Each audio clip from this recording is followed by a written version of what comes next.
তো জন্মসূত্রে না আমার মা হচ্ছে ঘটি বাড়ির মেয়ে, কিন্তু বাঙাল বাড়ির বউ হয়ে যাওয়ার পরে মেন টুইস্টটা কখন আসে বলো তো? খাওয়া দাওয়ায়।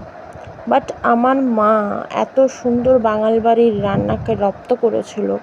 আমার মাকে দেখেছি ছোটোর থেকে এত সুন্দর করে শুটকি মাছ রান্না করতো, বাটা রান্না করতো, কচু বাটা বলো, আরও অনেক কিছু, কচুর লতি, কচুর শাক, মানে দারুণ রান্না করতো, এখনও করেন।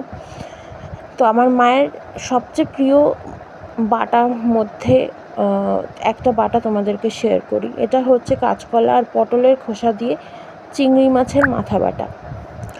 তো আমি কীভাবে করেছি তোমাদের সঙ্গে শেয়ার করি। হ্যাঁ, অনেকেই জানো, যারা জানো না তাদের জন্য, যারা জানো তারা প্লিজ তোমাদের প্রসেসটা আমাকে শেয়ার করো, ঠিক আছে? আর প্লিজ ভিডিওগুলো ভালো লাগলে আমাকে একটু সাপোর্ট করো।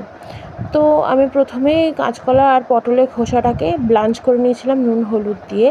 ব্লাঞ্চ করে নিয়ে নেওয়ার পরে আমি একটা মিক্সির মধ্যে চিংড়ি মাছের মাথা, ওই খোসা দুটো, আর রসুন, কাঁচা লঙ্কা, ধনে পাতা, তোমরা চাইলে কালো জিরে দিতে পারো, বাট আমার মনে হয় না কালো জিরেটা দিলে খুব একটা ভালো লাগবে। আবার ফোড়নেও দিতে পারো, বাট আমার খুব একটা কালো জিরের গন্ধ ভালো লাগে না, তাই দিইনি। আর একটা জিনিস, তোমরা চাইলে মাস্টার্ড অয়েলে করতে পারো, বাট আমার যেহেতু গ্যাস্ট্রিকের ইস্যু আছে, আমি মাস্টার্ড অয়েলটাকে অ্যাভয়েড করেছি এবং তেলটাকে একটু কমও দিয়েছি। তোমরা চাইলে একটু বেশি দিতেই পারো। তো আমি কড়ার মধ্যে তেল দিয়েছিলাম সানফ্লাওয়ার অয়েল দেওয়ার পরে আমি ওর মধ্যে ওই বাটাটাকে দিয়ে দিয়েছিলাম।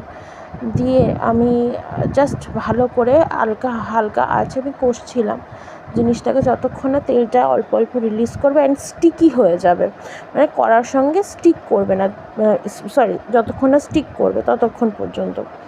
তো এই দেখো, ঢাকনা খুলে আমি দেখলাম যে এটার কালারটা আস্তে আস্তে পরিবর্তন হচ্ছে।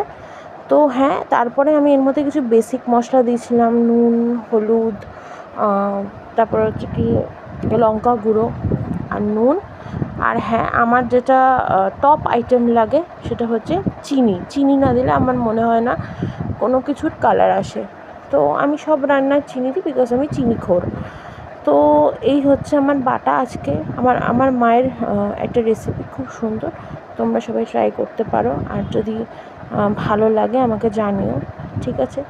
আর প্লিজ প্লিজ প্লিজ, প্রথম কাজ করছি, জানিও কেমন লাগছে ভিডিওগুলো। Bye bye.